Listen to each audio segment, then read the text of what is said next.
ফরৌনের পুত্র মারা গেলে সে ইসরায়েলীয়দের যেতে দেয়। তারা লোহিত সাগরের কাছে পৌঁছলে ফরৌন তার সিদ্ধান্ত পরিবর্তন করে এবং তাদের ধাওয়া করে।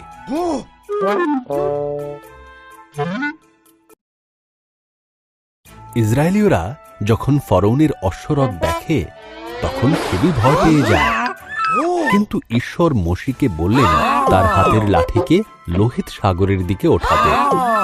ঈশ্বর তখন একটা ঝোড়ো হাওয়া পাঠিয়ে লোহিত সাগরকে 2 ভাগ করে দেন।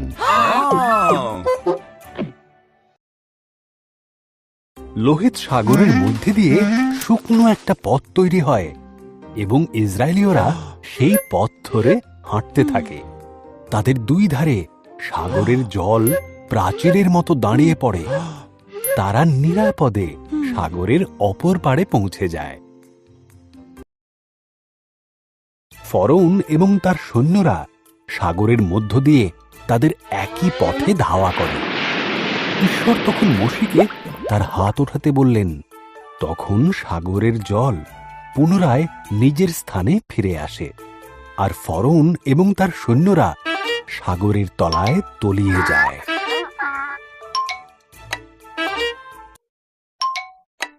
ঈশ্বর তখন তাঁর সন্তানদের মরুভূমির মধ্য দিয়ে নিয়ে গেলেন।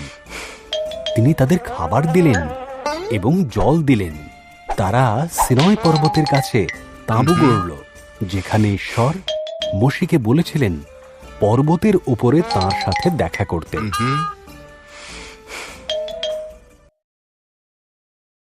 আগুন আর ধোঁয়ার মধ্য দিয়ে মোশে পর্বতের চূড়ায় পৌঁছল এবং ঈশ্বর তার সাথে দেখা করতে নিচে নেমে এলেন।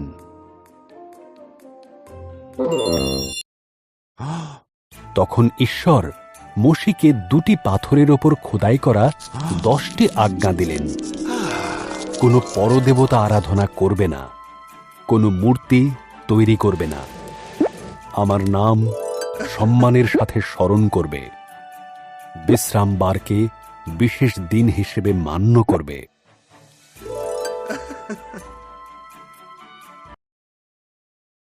পিতা মাতাকে সম্মান করবে, হত্যা করবে না, নিজের স্বামী বা স্ত্রীর প্রতি বিশ্বস্ত থাকবে, চুরি করবে না, মিথ্যা কথা বলবে না, কাউকে হিংসা করবে না বা কারোর কোনো জিনিসে লোভ করবে না।